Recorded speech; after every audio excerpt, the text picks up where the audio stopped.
Halo anak-anak.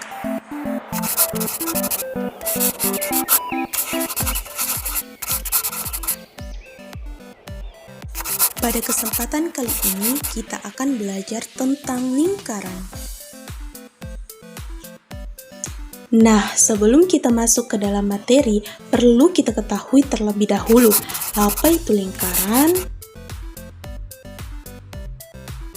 Lingkaran adalah kurva tertutup yang jarak dari pusat lingkaran ke setiap tepinya sama. Kurva itu apa? Kurva itu garis melengkung, seperti pada gambar berikut ini. Bisa dilihat kan, garisnya melengkung. Tapi kalau lingkaran ujung kurva ini sama yang satunya lagi menyatu, maka akan jadi begini. Itulah sebabnya lingkaran dikatakan kurva tertutup. Kemudian, ciri khas dari lingkaran adalah jarak titik pusat ke semua tepinya sama. Misalnya, titik O adalah pusat lingkarannya. Terus ada titik A dan titik B di tepi-tepi lingkarannya. Kalau benar-benar lingkaran, maka jarak titik O ke titik A akan sama dengan jarak dari titik O ke titik B. Bisa dipahami kan tentang konsep lingkaran?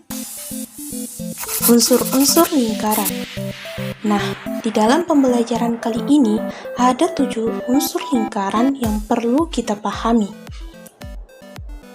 Yang pertama, jari-jari. Jari-jari adalah garis yang menghubungkan titik pusat ke titik yang berada di tepi lingkaran. Contohnya di sini titik pusatnya adalah titik O. Dan ada titik A yang berada di tepi lingkaran. Nah, garis dari O ke A inilah yang disebut jari-jari. Next, untuk unsur kedua adalah diameter. Diameter adalah garis yang menghubungkan titik yang berada di tepi lingkaran ke tepi yang lain, tapi harus melewati titik pusat. Misalnya, titik A dan titik B. Ini adalah titik yang berada pada tepi lingkaran. Nah, garis yang menghubungkannya dari titik A ke B inilah yang dimaksud diameter. Ingat ya, diameter itu wajib melewati titik pusat.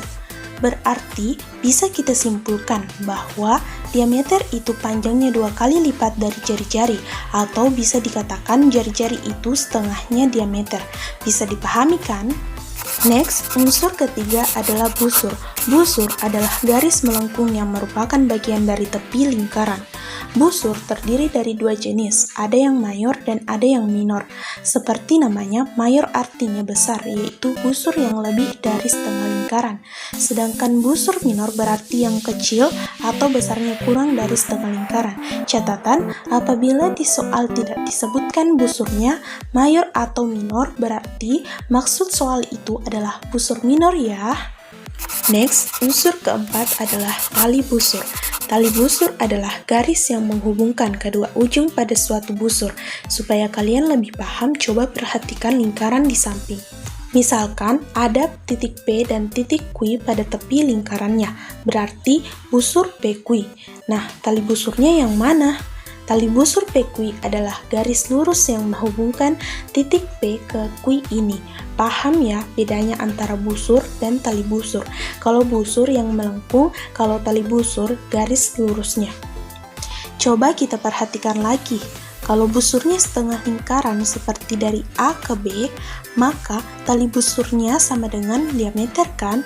Nah, di antara semua tali busur yang ada di dalam lingkaran, diameter ini adalah tali busur yang paling panjang.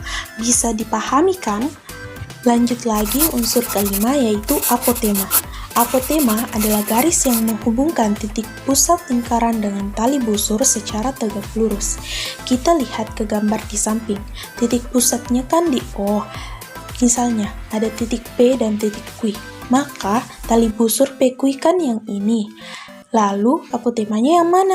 Apotemanya garis ini, dari titik pusat ke tali busurnya. Ingat, apotema wajib tegak lurus. Unsur keenam yaitu juring. Juring adalah daerah di dalam lingkaran yang dibatasi oleh dua buah jari-jari. Supaya lebih jelas, mari kita lihat gambar lingkaran di bawah ini. Misalkan, jari-jarinya OP dan OQ. Nah, daerah yang dibatasi oleh kedua jari-jari ini merupakan juring POQ. Juring juga ada dua tipe, yaitu juring minor dan juring mayor. Nah, yang ini adalah juring minor, sedangkan juring mayornya yang ini. Intinya sama seperti busur, apabila tidak disebutkan mayor atau minornya dalam soal, berarti yang dimaksud adalah juring minor atau juring kecilnya. Unsur terakhir yaitu tembereng. Tembereng adalah daerah di dalam lingkaran yang dibatasi oleh busur dan tali busur lingkaran. Agar lebih jelas, mari kita lihat gambar di bawah ini. Misalkan, ada busur PQ, tali busurnya kan garis ini. Nah, temberengnya adalah daerah yang dibatasi oleh busur PQ dan tali busur PQ ini yang diarsir ya. Tembereng juga ada dua tipe, yaitu tembereng minor dan mayor. Nah, yang ini adalah tembereng minornya, sedangkan tembereng mayornya kayak gini. Lagi-lagi, perlu diingat apabila tidak disebutkan mayor atau minornya dalam soal, berarti yang dimaksud adalah tembereng minor atau tembereng yang kecilnya. Bisa dipahami kan? Oke, itulah video pembahasan tentang lingkaran. Semoga bermanfaat. Terima kasih sudah menonton. Thanks for watching.